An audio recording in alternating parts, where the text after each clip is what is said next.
Bien, ya estamos por aquí. Arturo Cano, buenas tardes, Arturo. Muy buenas tardes, Julio, Federicos, los dos Federicos, y gracias a todas las personas que nos acompañan este día.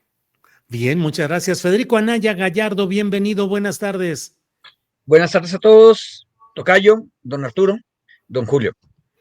Muy bien, gracias. Federico Bonazo, buenas tardes. Buenas tardes, Julio, tocayo, Anaya, Arturo, extrañando a Tere, pero con el honor de tener al tocayo en la mesa hoy. Un saludo a la querida audiencia de Astilla.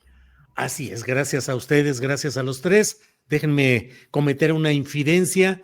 Teresa Rodríguez de la Vega no pudo estar porque andan en Guadalajara. Estuvieron presentando la Mesa Roja el domingo en la FIL Guadalajara, en el stand del Fondo de Cultura Económica, y entiendo que pasaron la transmisión este lunes, pero no le digan a nadie, pero hoy tuve el gusto de verlas. En la mañana pasaron tempranito a la cafetería de mi hija acá en Zapopan, de mi hija Sol Ángel, y ahí platicamos casi una hora antes de que se fueran de regreso a, a la Ciudad de México, y allí estuvieron Gabriela, Ingrid Urgelles, Teresa Rodríguez de la Vega, Daniela Pastrana, pues la verdad es que con mucha Diana Fuentes. Entonces, bueno, pues ahí están las cosas. Pero vamos adelante en esta ocasión. Hay mucho material. Federico Anaya. La vez pasada empezamos con Federico Bonazo y hoy nos toca cambiar el turno, entonces te toca Federico Anaya. Federico Anaya, hay muchos temas, la mera verdad, muchos temas relevantes que están sucediendo, pero ¿cómo ves este tema del decomiso histórico récord de fentanilo en Culiacán y la estancia durante días de García Harfuch, que se ha anunciado que va a pasar varios días, un tiempo, dijo la presidenta Sheinbaum, allá en Sinaloa? Yo estuve a punto de que este decomiso récord dijera yo que había que ponerle allí algo que dijera con copia para Donald Trump, pero bueno, esa no es más que mi opinión. ¿Qué opinas, Federico? Que en realidad no se necesitaba el con copia para, porque como que es muy evidente para quién es el mensaje, ¿no? Ajá. Yo diría un detalle interesante. Los medios, no solamente en esta noticia, sino en varias otras de la misma línea, han estado insistiendo mucho en que hay un gran cambio en las cosas, pero de vez en cuando surgen algunas inconsistencias en esa versión de los medios corporativos. Hay un gran cambio en la estrategia de seguridad pública, pero al mismo tiempo nos dicen, esto demuestra que la inteligencia y el trabajo de meses ayuda mucho. Y pues no, a mí no me salen las cuentas. La administración Sheinbaum lleva 2 meses, lo cual significa que los labores de inteligencia son un poco más largas en el tiempo hacia atrás. Esto es especialmente claro con el caso del Estado de México, y creo que también deberíamos tomar en consideración eso para el caso de Sinaloa. Que García Harfuch vaya a pasar varios días en Culiacán implica que la situación es grave y que la coordinación tiene que ser más detallada y darle seguimiento. Pero el decomiso, que me preguntabas al principio, no creo que sea algo que surgió pues porque ahí van pasando y agarraron un decomiso. Asumo que hay una labor, igual que en el operativo enjambre entre mexiquenses, de trabajo previo e investigación. Aquí, en el caso del decomiso, más de inteligencia, aunque uno esperaría que si sabemos quiénes están traficando fentanilo, tengamos alguna carpeta de investigación ya abierta y que la inteligencia haya llevado también a algún tipo de acción en ese sentido. El decomiso no significa que a fuerzas tengas que tener judicializaciones de carpetas, pero sí implica trabajo de inteligencia. Y mi punto al que yo quería llegar es, este tipo de cosas solo pasan si hay trabajo del mediano plazo antes. Y entonces no es que haya un gran cambio. No sé por qué la derecha está tan obsesionada en que tiene que haber un gran cambio a partir del 1 de octubre, pero me parece una buena noticia en principio. Vamos a ver qué sigue. Yo no soy experto en materia de delincuencia organizada o no organizada o de policía, pero esperemos a ver que sí. Bien, Federico, gracias. Arturo Cano, ¿cómo ves lo sucedido en Culiacán, en Sinaloa? Bueno, el decomiso fue en el norte del estado de Sinaloa, pero bueno, el decomiso récord de fentanilo por allá, por aquellas tierras, y la estancia de García Harfuch durante unos días o un tiempo, dijo la presidenta Sheinbaum, en tierras sinaloenses. Arturo. Pues creo que en primer lugar le permite este relato que menciona Federico de que se acabó, lo frasean así, ¿no? Se acabaron los abrazos, ¿no? Y llegan los balazos, pese a que la insistencia de la presidenta Sheinbaum y de sus colaboradores en el área ha sido desde el principio señalar que todo sería coordinación e inteligencia.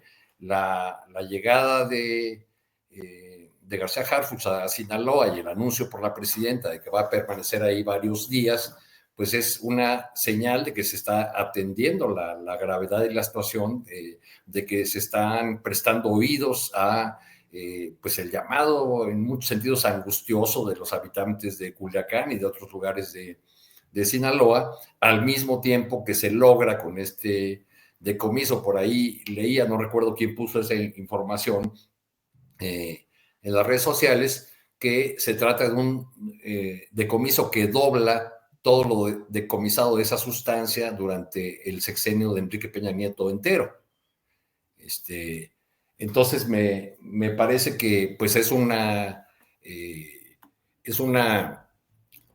medalla más en un corto tiempo para García Harfuch, pero no veremos, digamos, si hay éxitos reales en esta nueva estrategia con estos grandes decomisos solamente, sino cuando podamos decir que se ha devuelto la paz y la posibilidad de vivir una vida normal a la gente de Sinaloa y de Culiacán y de otros lugares de Sinaloa.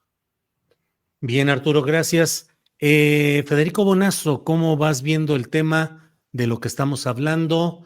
Un decomiso histórico, pareciera pues una especie de mensaje hacia el norte de decir, sí estamos haciendo las cosas, es un decomiso muy importante, pero Sinaloa todavía complicado y ahora el secretario de Seguridad con una estancia prolongada por allá. Federico. Tu micro, Federico. Perdón. Pasó más o menos, no desapercibida, pero no, creo que no se revisó lo suficiente la nueva ley de seguridad, que le da bastantes atribuciones a una Secretaría de Seguridad Pública a la que veíamos con el paso de la Guardia Nacional a la Sedena bastante debilitada. Teníamos un superhombre mediático, un Batman, que no tenía a su disposición determinadas herramientas, concretamente cuerpo policial.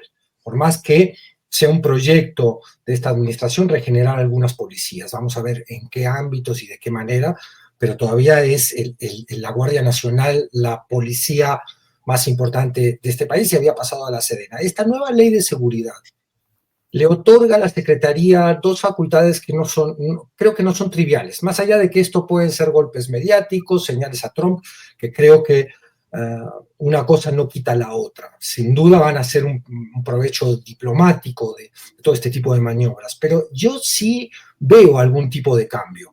No me ilusiono desde el fascismo como la derecha, me ilusiono como ciudadano de la posibilidad de que en esta administración, sin caer, como también ha dicho Claudia Sheinbaum, y tenemos todos los elementos para creerle, sin caer en una guerra frontal, estilo el desastre calderonista, hay ciertos giros, ciertas maniobras que tienen que ver, baste revisar cómo manejó el tema desde cuando era jefe de gobierno de la Ciudad de México, que tiene que ver con coordinación, investigación y capacidad ya de investigación. Se le ha otorgado a la Secretaría la capacidad también de levantar, aquí el tocayo sabrá explicarlo mejor porque él sí es un experto en ese tema, de levantar ya investigación también. Y la pregunta que yo pondría en el aire es, ¿qué tanto este protagonista cada vez más mediático y que tiene sobre sus hombros la ilusión de muchísimos ciudadanos de que pueda mejorar el tema de la salud, que es García Harfuch, va a poder coordinar realmente, porque una cosa es coordinar y otra es liderar toda esa coordinación. Hace falta que haya una voz de mando que diga, bueno, esto lo vamos a hacer de tal manera y ante contingencias muy concretas resolver con acciones que necesitan mando. ¿Quién va a mandar, los generales o va a mandar García Harfuch? Esa es una pregunta que está un poco en el aire. Pero por lo pronto estaríamos viendo, quizás peco de candoroso, el tiempo nos lo dirá, ciertas maniobras de coordinación que no parecían tan claras o no veíamos establecidas en el sexenio pasado, que dan la impresión de que hay algunos giros en cuanto a la política de seguridad. Bien, gracias, Federico. Miren, déjenme compartir con ustedes estas fotografías para pedirles su opinión de lo que está pasando en Argentina.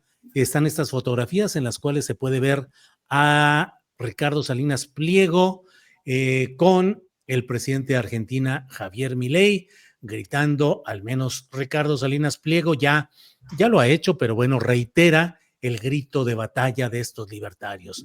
¡Viva la libertad, carajo! Dice por ahí en esta fotografía. Y luego hay otra, si no me equivoco, que tenemos por ahí, un mensaje que dice: gracias al presidente de Argentina, Milei, por recibirme hoy en la Casa Rosada. Siempre es un honor dialogar con personas de pensamiento liberal y antizurdo sobre temas de interés común.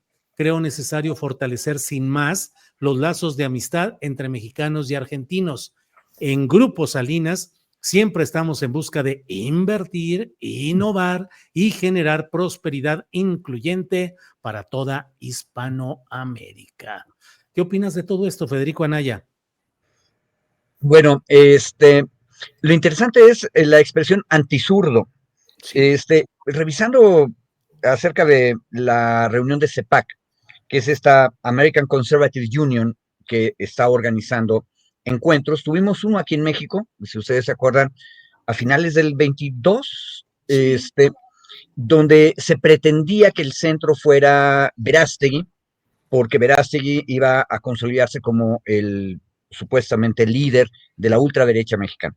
Eso no terminó de pasar, pero sobre lo de antizurdo, me encontré una nota de Infobae, que son buenos liberales, pero siempre terminan haciendo el trabajo a derechas, donde identifican a Milei como el espacio o el discurso por la libertad y el antisocialismo, que es una cosa bien extraña. Y no hay otra palabra, en el siglo XX se acuñó el fascismo, que decían que defendían las instituciones en contra de los zurdos o los socialistas. Y lo interesante es que Infobae, por ejemplo, sigue diciendo que va a estar presente en la reunión de Buenos Aires el referente político mexicano, así le pusieron, llamado Verástegui.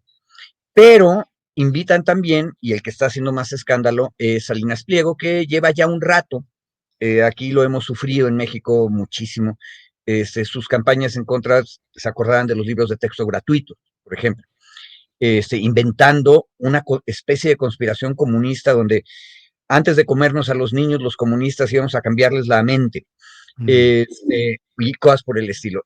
A mí me parece que lo grave es que esta derecha latinoamericana se está aupando, se está montando sobre el triunfo de Donald Trump. Y cito a un ex miembro de gabinetes argentinos, pero capaz que alguien sabe mejor de él, llamado Jorge Castro, que ahora se dedica a ser comentarista, escribe libros, etcétera, y él está convencido de que el futuro del mundo es la alianza Trump-Musk, porque esta corriente libertaria más la tecnología es la verdadera revolución.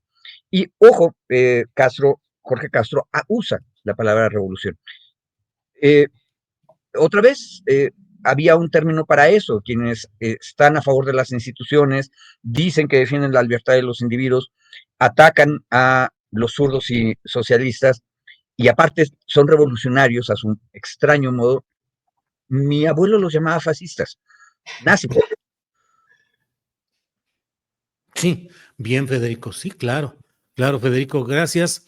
Vamos ahora con Arturo Cano. Arturo, ¿qué opinas de este tema de la visita de Salinas Pliego a Argentina y ser orador enlistado en la Conferencia Política de Acción Conservadora, Arturo Cano? Pues yo creo que es bueno que asuma quiénes son sus pares, Salinas Pliego. Cada vez que uno lo escucha utilizando o lo lee, utilizando expresiones como esa que tanto le gusta, de gobiernícolas,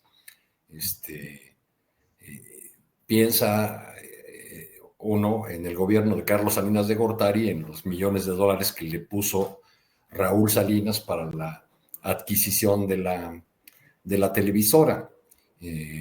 Es muy curioso que empresarios como Salinas Pliego, que construyeron, como muchos de los grandes empresarios mexicanos, sus fortunas a partir de sus relaciones con el poder político,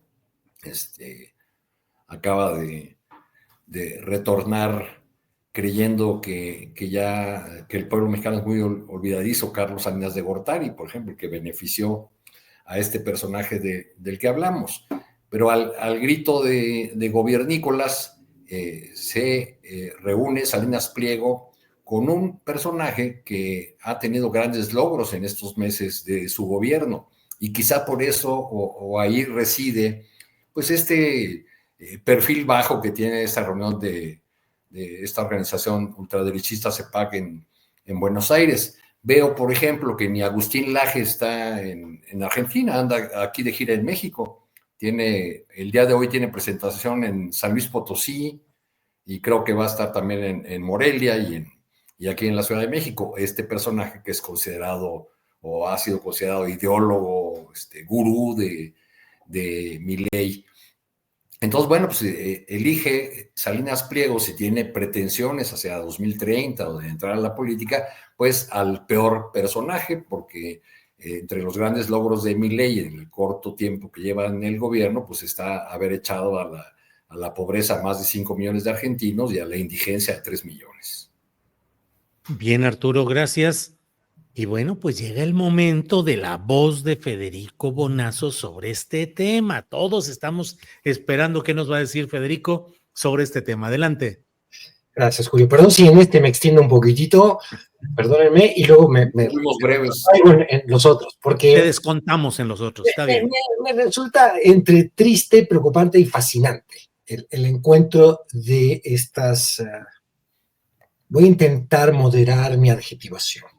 Lo más a ver, esto ya creo que no es una ideología, sino una psicología, la de estos personajes de ultraderecha, que se regodean en ella.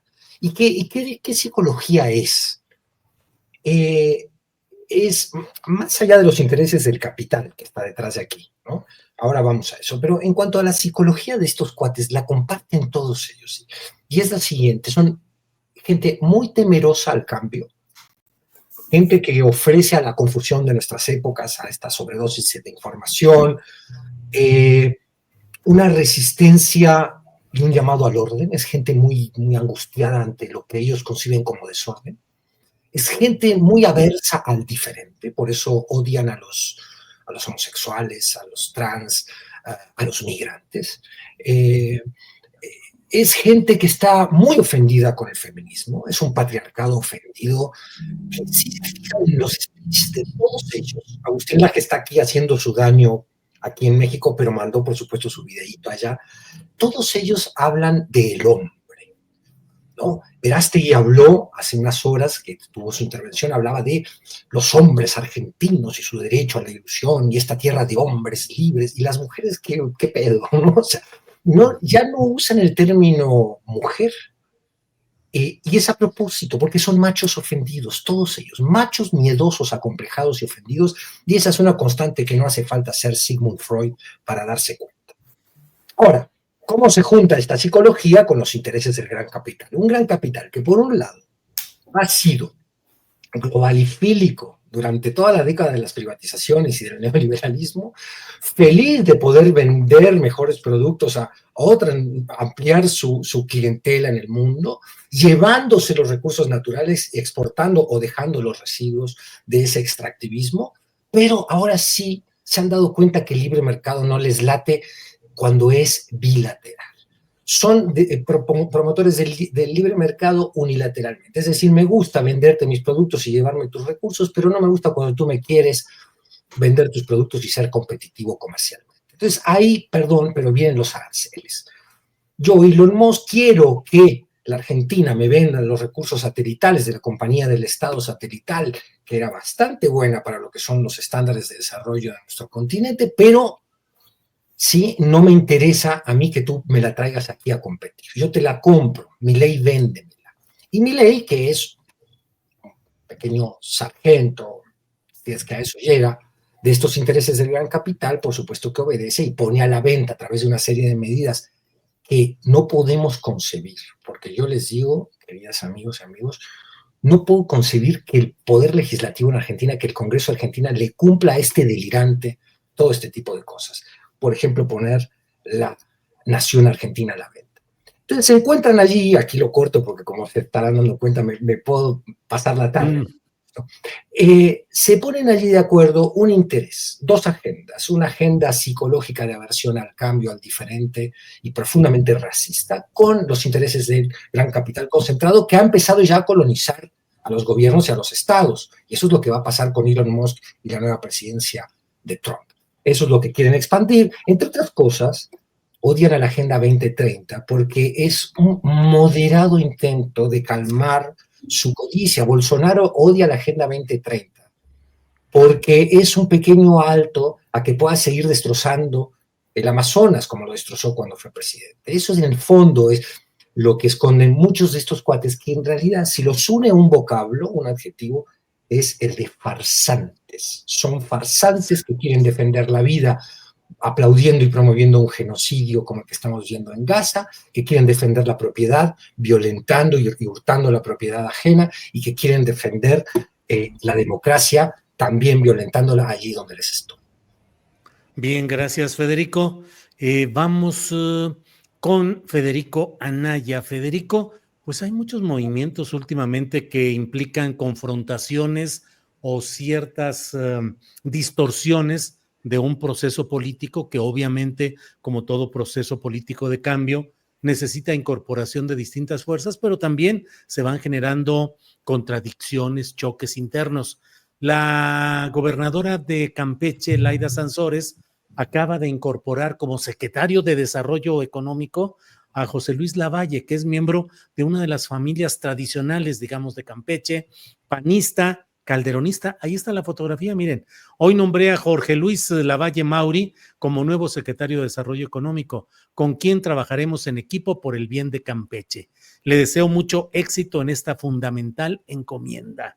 El senador Lavalle fue calderonista, panista, estuvo procesado por el asunto de Odebrecht, del cual no hay castigo realmente contra nadie verdaderamente aún, con una historia relacionada con los negocios, el panismo, en fin, y ahí está. Por otro lado, hoy también ha habido una serie de intercambios de opiniones entre el presidente de la mesa directiva del Senado, Gerardo Fernández Noroña, que ha dicho que Javier Corral podría ser pues hasta malagradecido porque lo salvaron de la cárcel y votó en contra en un tema fundamental de la agenda de Morena y 4T, y el propio Corral responde que él no es malagradecido y que no se está refugiando de nada, que lo invitaron como aliado político de la presidenta Sheinbaum.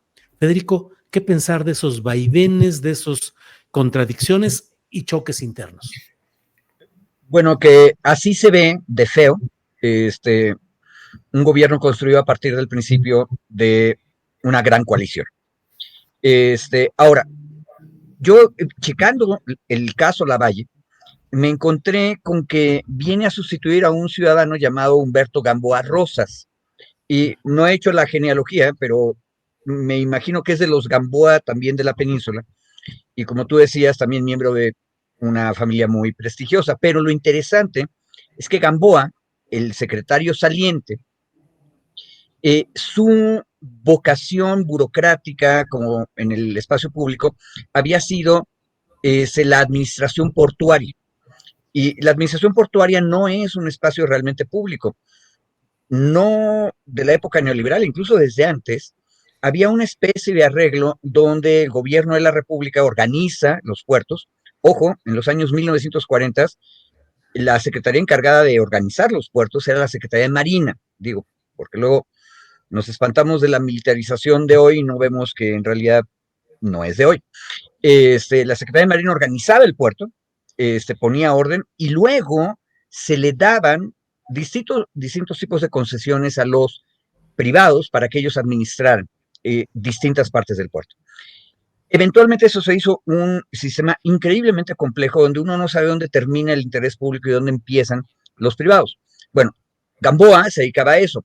Atención, Campeche es un estado costero y que tiene una industria petrolera en aguas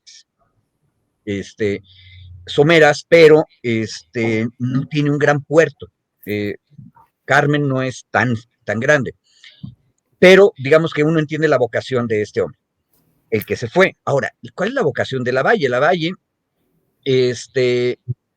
estuvo ligado a una generación, creo yo, distinta, más joven, de empresarios, y ahí aparece Juan Camilo Muriño, que tampoco fue muy exitoso directamente allá, sino en la capital, en la época de Calderón. ¿Cuál es la razón del cambio? No la alcanzo a percibir, pero tiene que ver, supongo, con los intríngulis concretos de la política campechana, que eso es una cosa que nos falta mucho en la capital federal luego reconocer. Hay que ir a ver exactamente cómo está la grilla interna en cada uno de los estados. Y ahí en ese punto yo nada más agregaría otro detalle. Sí. No recomendaría contratar a nadie que en septiembre de 22, es decir, hace poquito más de 2 años, obtuvo libertad, pero no libertad absuelto o sobreseído su caso, sino sujeto a proceso. Y estuve checando ahorita rápido la prensa y no encontré ninguna nota donde nos digan que Lavalle ya fue exonerado o encontrado culpable o ya pagó de alguna manera. Entonces, en teoría, y capaz de que también van a, con los datos que alcanzo a ver en la prensa así de pronto, pues capaz de que la sede de la Secretaría de Desarrollo Económico Campechano va a estar en la casa del señor, porque hay un juez que dice, por lo menos esa fue la última noticia de su proceso penal por el caso de Odebrecht, que él tenía que llevar un brazalete y aparte ir cada 15 días, venir de Campeche a la Ciudad de México a firmar en el reclusorio norte. Y me extraña que no se haya hecho esta aclaración porque la opinión pública sabía eso como última noticia. Y si lo revisas en internet, entre septiembre de 22 y esta noticia no hay datos sobre esto. Entonces yo tengo mi duda. Claro. Bien, Federico. Por cierto, en la portada, en la página principal de Reforma de este día, se publica la fotografía, dice, de los moches de Peña Nieto al equipo de Laida, y se incorpora la fotografía en la cual se ve y dice, el panista Lavalle, aún con brazalete electrónico, se integró al gabinete de Laida Sansores. Ahí se menciona todo. Fue encarcelado por corrupción en abril de 2021 bajo el gobierno de AMLO y poco más de un año después se le otorgó prisión domiciliaria. Ayer, con todo y el brazalete impuesto por un juez para permanecer vigilado durante el proceso que aún tiene pendiente, Lavalle fue nombrado por la gobernadora Laida como secretario de Desarrollo Económico. ¡Qué horror! O sea, ahí está, mira la fotografía, es lo que lleva de color yo creí negro. que era un reloj. Sí, eso también creería yo, pero asegura Reforma que es el brazalete electrónico y hace una ampliación para que se vea ese asunto. Digo, la verdad, no sé si así sea, solamente es lo que menciona. Pues es voluminoso, la parte superior donde iría el cierre de la correa, pues se ve muy grandecito, no es lo usual, y el tamaño del reloj pues sería muy grande. En fin, es lo que publica Reforma. Bueno, así están las cosas. Bueno, Arturo Cano, ¿cómo ves todo este jaloneo, lo que está pasando con Laida y su nuevo secretario de Economía, Corral y Fernández Noroña? Es la discusión tan fuerte que hubo en radio hoy de Ciro Gómez Leiva y Epigmenio Ibarra, en fin, calientito el ambiente, Arturo. Sí, se dieron con todo, pero me pareció que ambos hicieron un papel un tanto penoso, ya en ese jaloneo que se dieron. En el caso de Laida, bueno, pues ha habido ya otros momentos de Laida Sansores teniendo estas actitudes o reclutando personajes con los que quizá en algún momento tuvo relación política y paga favores. Recuerdo que cuando dejó la alcaldía de la Ciudad de México, que malgobernó, Álvaro Obregón, pues dejó ahí a Alberto Esteva, un personaje originario de Oaxaca, cercano a Ebrard. Tiempo después, Alberto Esteva fue uno de los denunciantes, una de las personas que acudió como parte del equipo de Marcelo Ebrard a denunciar a Claudia Sheinbaum en enero del 23 por delitos electorales, señalando que el equipo de Sheinbaum utilizaba los pilares para hacer proselitismo a favor de Claudia Sheinbaum. Luego por ahí también se le liga al fichaje del panista que estaba en el Congreso de la Ciudad de México, Gonzalo Espina, que crearon esa llamada Ola Azul. Y todo este tipo de episodios me recuerda a mí el fenómeno que me tocó vivir directamente de los perdonados, así se le llamó a ese fenómeno, en 2014 en Michoacán. Muchos personajes que en los pueblos de la Tierra Caliente y otras regiones de ese estado habían sido parte del grupo criminal conocido como los Templarios, pues huyeron cuando comenzó este alzamiento de las autodefensas con apoyo de las fuerzas federales. Y bueno, pues aquellos que no cayeron o que no eran objetivos principales o que no salían huyendo porque los querían meter a la cárcel como La Tuta o Nazario Moreno, pues encontraron el camino para redimirse, y ese camino fue buscar a los líderes de las autodefensas y ofrecerles algo a cambio de incorporarse a las autodefensas. Algún dirigente de las autodefensas en aquellos años me lo contaba así: bueno, pues es que llegaba fulano y le preguntábamos, bueno, ¿qué tienes? Pues yo tengo 4 caballos finos, 2 huertas de aguacate, tantas hectáreas de limón. Bueno, pues danos una huerta de aguacate y ya. Entregaba la huerta de aguacate, le daban su camiseta de autodefensa y ya, era perdonado. Quedaba. Eso derivó en pues la multiplicación de los diablitos que tienen a Michoacán hasta la fecha en una situación difícil de seguridad. Guardando las proporciones, si ustedes quieren, pues es un poco lo que ocurre ya. Este personaje fue, digamos, se mostraron los videos profusamente y desde el obradorismo se celebró la entrega de dinero ahí en el Senado a este personaje. Y bueno, el proceso legal sigue. Pero Laida Sansores ha decidido, una de las gobernadoras peor evaluadas de Morena, por cierto, que siempre aparece en los últimos lugares, pues ha decidido otorgar el perdón. Bien, Arturo, gracias. Federico Bonazo, de alguna manera regresamos a un punto que es el de la integración del poder político, la crítica y la autocrítica. De alguna manera regresamos a ello porque estamos viendo hoy una serie de circunstancias en la cual ayer platicaba con algunas personas acá en la FIL Guadalajara y me decían, mira, la objeción de Javier Corral en el asunto en el que él votó en contra de la mayoría morenista, las objeciones pueden ser compartidas y la persona decía, yo las comparto, pero no a la persona que quiere ahora atribuirse un sentido crítico y disidente dentro de un movimiento en el cual los demás personajes asumen mucha disciplina y ahora este personaje recién llegado o externo, como se le quiera llamar, rompe esa disciplina. No estoy a favor ni en contra de lo que se dijo, simplemente lo planteo porque pues sigue habiendo este tipo de jaloneos, de pleitos, de discusiones respecto a integraciones de personajes a gobiernos como el de Laida, discusiones internas. ¿Cómo ves todo el tema, Federico? Vaya, es un tema muy amplio porque A ver, por un lado, hay una manera de ver la realidad, de discutir la política, de encarar la conversación pública, que yo creo que no le hace bien a nadie cuando se cae en un maniqueísmo que nubla todo diagnóstico elemental de esa realidad que se quiere analizar. Es decir, si Yunes es un héroe y Corral es un traidor, creo que estamos pensando mal la política.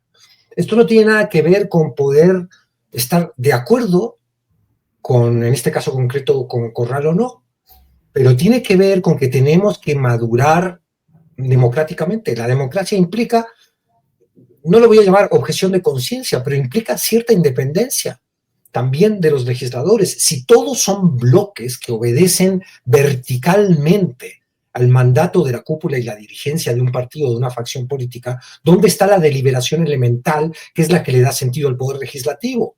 El poder legislativo es deliberación, el poder legislativo es discusión, la democracia es conversación.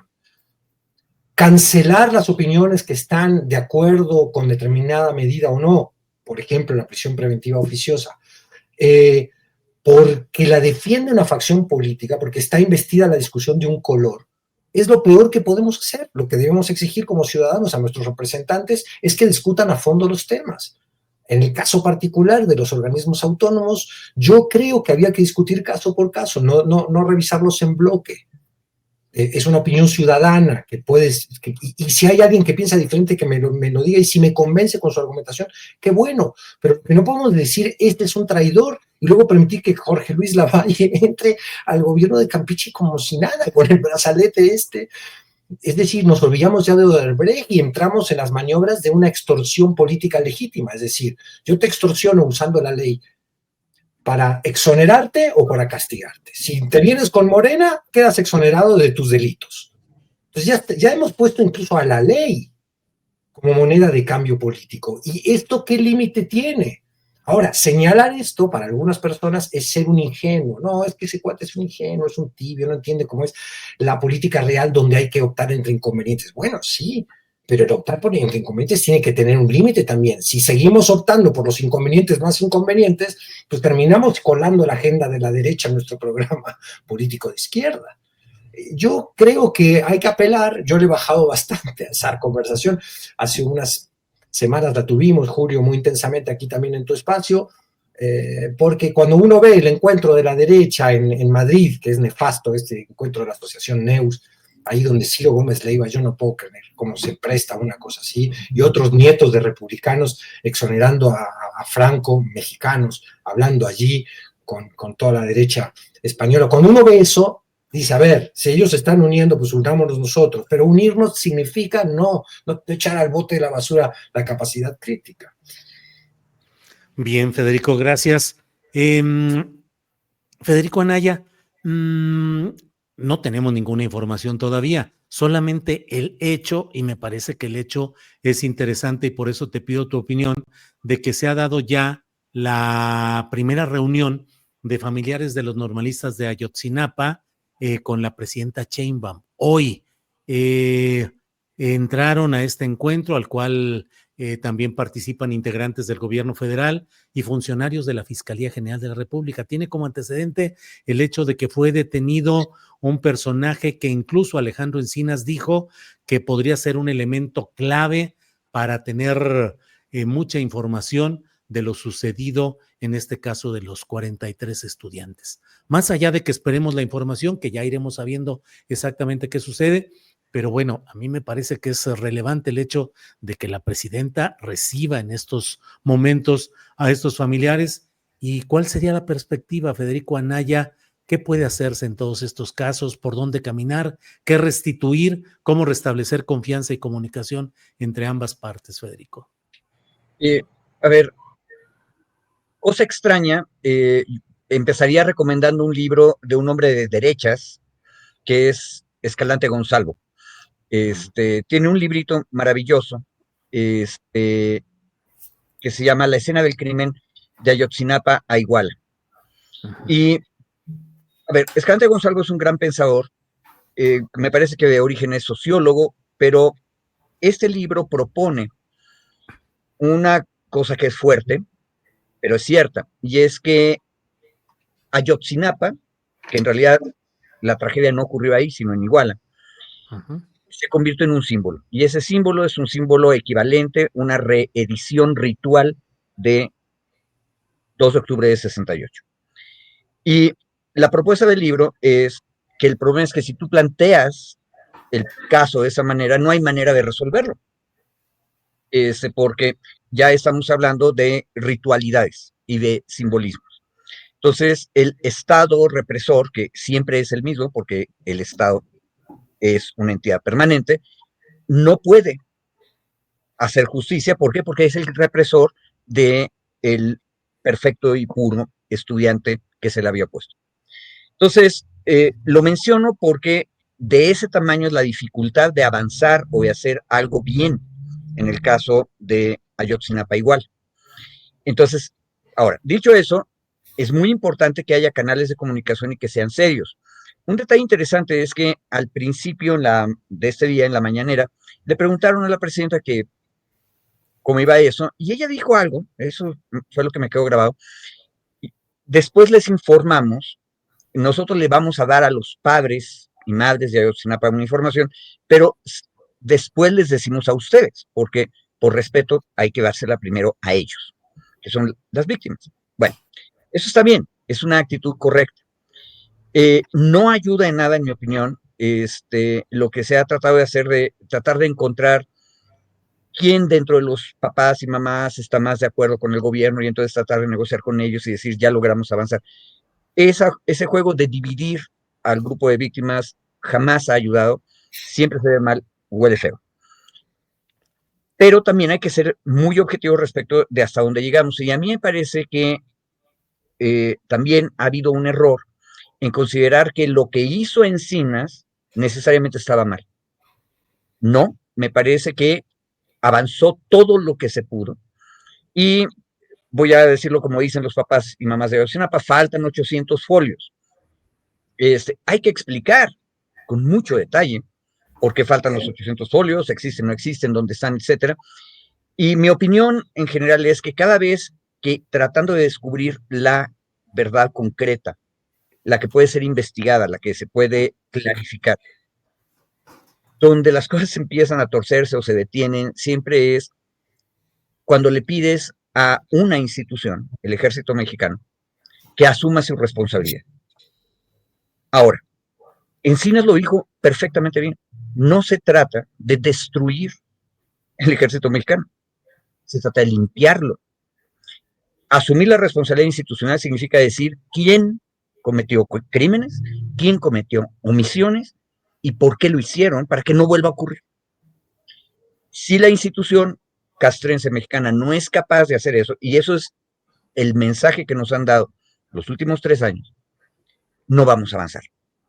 Ahora, hay que tener cuidado porque, como dije al principio, el asunto se está planteando en términos rituales, casi sacramentales.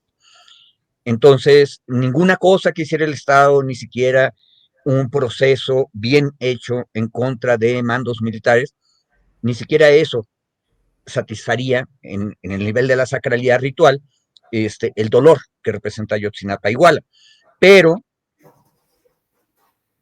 hay que ser serios, o sea, frente a ese reto, tú tienes que demostrar, y mi opinión, al final de cuentas, es, como mínimo, las Fuerzas Armadas mexicanas sabían lo que estaba pasando y no hicieron lo mínimo para salvar a los chavos en esa noche. Y de esa omisión no veo cómo puedan zafarse jamás. Entonces hay que asumirla y resolverlo. Por lo menos eso, mínimo. Bien. Gracias, Federico Anaya. Arturo Cano, ¿qué opinas de esta, de alguna manera, una reactivación? Digo, sería muy difícil pensar que la presidenta Sheinbaum ya no recibiera a los familiares de los 43, porque además ella como presidenta electa ofreció que lo retomaría. Ya se concreta hoy y a reserva de saber los detalles, ¿cómo ves esa nuevo diálogo, restablecimiento? ¿Qué poder esperar de todo ello?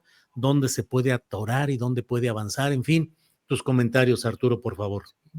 Pues creo que lo ha resumido bien Federico. Tendría poco que agregar porque todo va a depender de de lo que se informa al final de la reunión,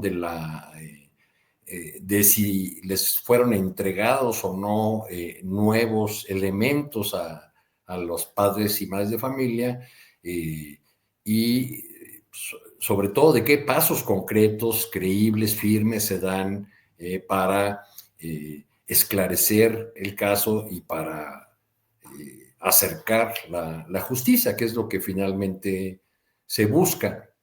Hay una promesa de continuidad, como la presidenta Sheinbaum ha dicho desde que era electa y no había tomado el cargo, pues que seguiría, que no es un caso cerrado. Entonces creo que tenemos que esperar y también esperar que ya no se repita este tono que vivimos los últimos tiempos del sexenio del presidente López Obrador, en el que se culpaba a las víctimas o sus asesores de querer dañar a la institución militar o querer incluso dañar a la figura presidencial.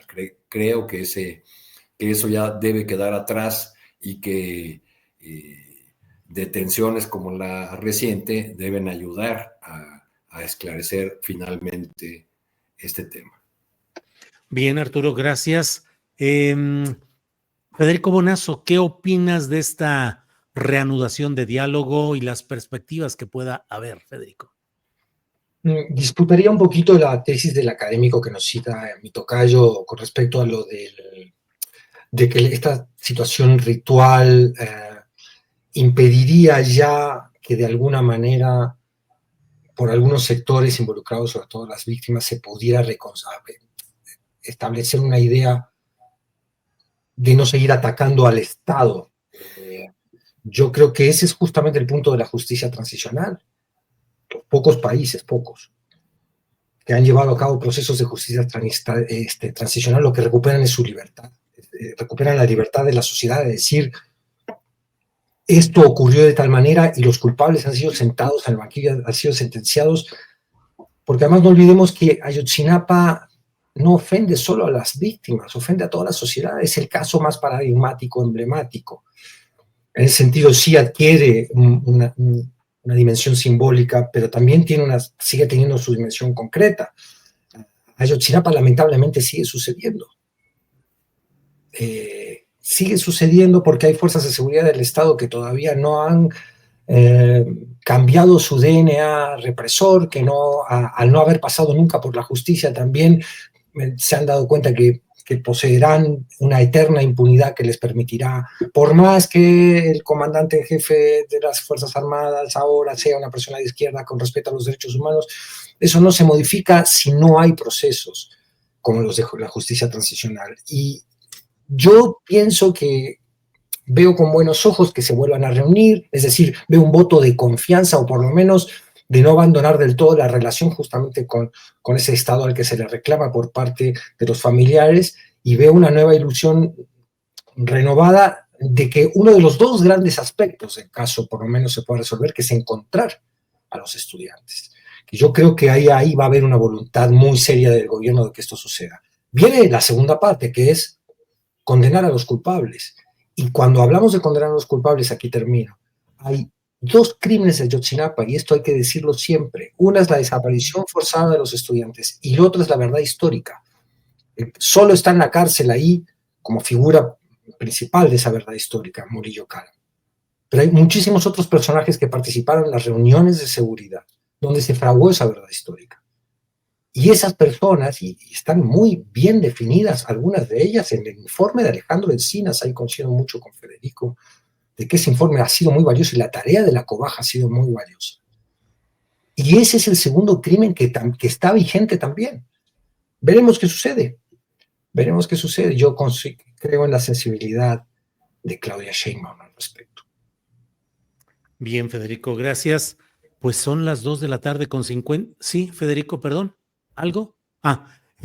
Federico, fíjate que estoy viendo la nota en el diario independiente Tribuna de Campeche, y sí, dice, con brazalete en mano se presenta el nuevo secretario de Desarrollo Económico en el martes del Jaguar.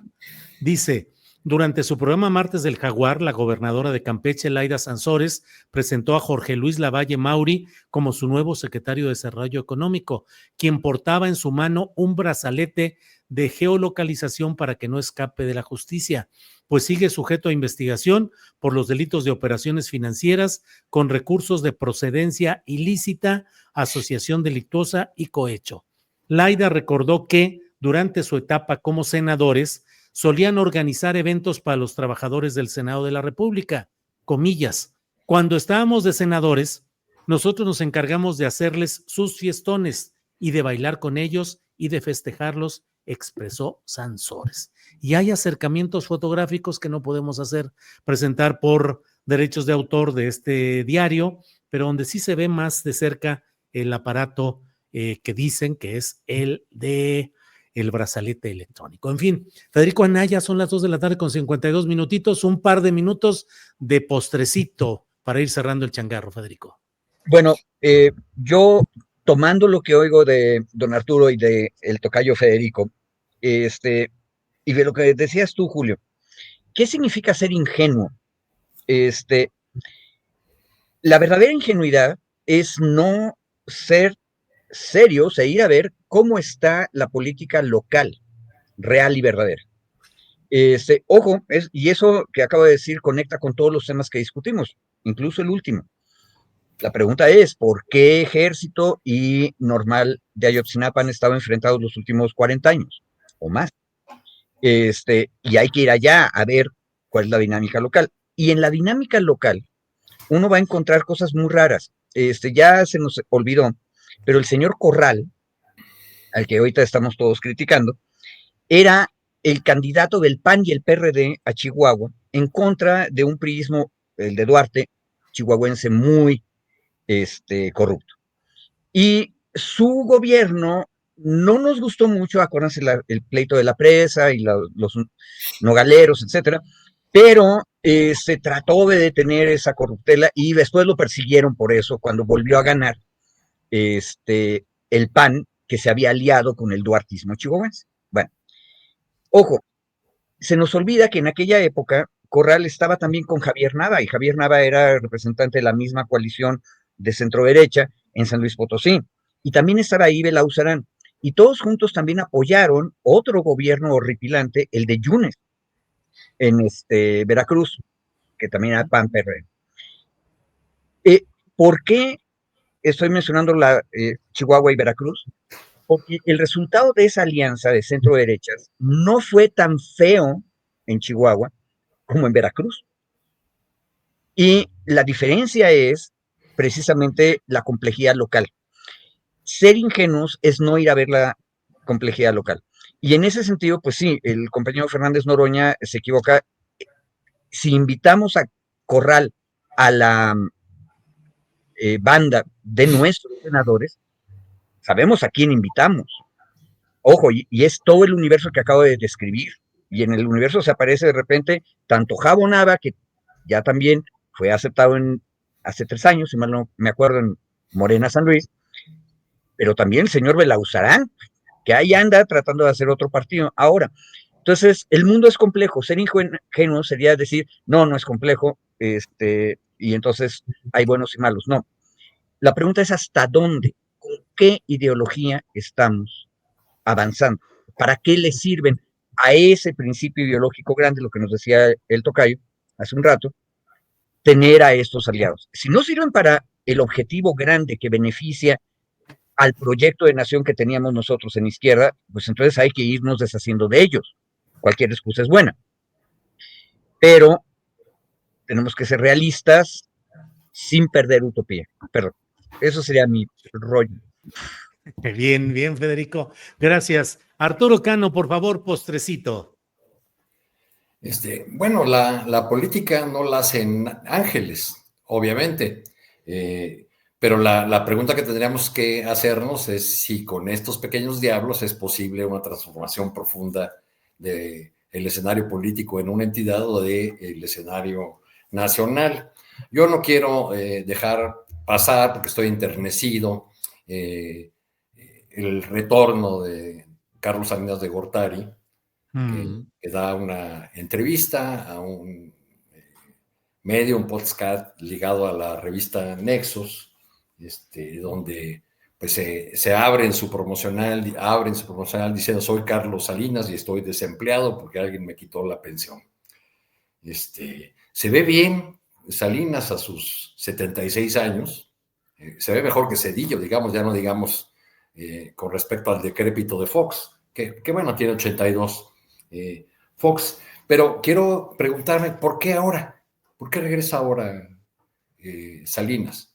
Porque le tenía miedo a López Obrador y no lo quería enfrentar, porque está leyendo mal y ve que todos estos problemas en el arranque del sexenio de la presidenta Sheinbaum le permiten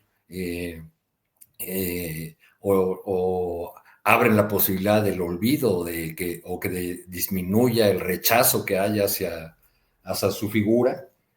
Regresa en el marco de la renegociación del tratado comercial, es decir, regresa a presumir y defender a su criatura, porque él es el padre del TLC del lado mexicano, que ahora es el TEMEC, así como Zedillo, imposible olvidarlo, regresó a defender a su criatura, la Suprema Corte de Justicia que él diseñó a la medida del modelo neoliberal, que él diseñó para blindar el modelo neoliberal. Regresa porque ve con ciertos aires de misoginia, porque ve una presidenta débil. Creo que ahí se equivoca al volver y decir que ahora él se dedica a la investigación y a la producción. Pues ha de ser la producción para la intimidad, porque no se le conoce obra publicada, pero llama la atención el retorno casi simultáneo, muy cercano en el tiempo de ambos personajes, porque me imagino en un escenario, ya que estábamos hablando de Salinas Pliego hacia el 30, me imagino a ejércitos de enemigos de la 4T formados detrás de Zedillo o de Salinas, como cabezas de la oposición. Tan debilitada, pobre, desbrujulada está la oposición que tiene que retornar uno de ellos dos para estar al frente. Y bueno, ya que él se presenta en esa entrevista que le hacen diciendo: soy Carlos Salinas, expresidente y desempleado, pues a mí me gustaría sugerir otra presentación para Salinas. Bien podría haber dicho: soy Carlos Salinas, expresidente, multimillonario, un vividor y beneficiario de los que me tuvieron miedo y me debían favores económicos y políticos. Híjole, Arturo Cano, pues sí, suscribo también esa recomposición que haces de lo que ahí debe ser. No tiene ninguna relación, pero ya inició el discurso de Ricardo Salinas Pliego en la Conferencia Política de Acción Conservadora en Argentina. Ya ha iniciado. Quienes deseen escuchar las sabias palabras de este hombre que ya es luchador contra los zurdos de mierda, así lo dicen, pues bueno, ya lo escucharemos. Él trata de entrar a la batalla de las ideas, bienvenido para batallar y para pelear y discutir de ideas, de política, sin que caiga en las indecencias y la procacidad que le caracteriza normalmente en su producción en X, antes Twitter. Pero bueno, pues vamos a cerrar el changarro, Federico Bonazo, con un postrecito que nos hagas favor de proporcionar, dulce o amargo, lo que quieras, Federico. No, vamos con un postrecito bueno. Dos buenas noticias. Uno, la presidenta ha anunciado un incremento del 12% en el salario mínimo. Ese salario mínimo que era parte del dogma neoliberal, que si se subía iba a generar inflación, se vio en el sexenio pasado que eso no es así y que era una maniobra más de ese eufemismo de la precarización laboral para seguir haciendo una transferencia de capital de las clases medias y trabajadoras a los ricos de siempre. Me parece muy bien, es una gran medida en favor del poder adquisitivo de la población. Y luego el Coneval, antes de desaparecer, ha dado las cifras de la pobreza del último trimestre computable y ha seguido bajando la pobreza, digamos la urbana no como se quisiera, pero la laboral y la rural sí. Habla de que este gobierno es de izquierda a pesar de lo que digan algunos. Cuando los gobiernos se pueden medir si son de izquierda o no por una variable por muchas, pero hay una muy importante que es si sacan a gente de la pobreza. Eso es lo que ha hecho el obradorismo, por eso tiene esa profunda popularidad y lo celebro, son dos buenas noticias. Bien, Federico, pues muchas gracias. Gracias a los tres, Federico Anaya, Federico Bonazo, Arturo Cano. Nos vemos la próxima semana y por esta ocasión, muchas gracias a los tres. Gracias. Hasta luego. Hasta luego.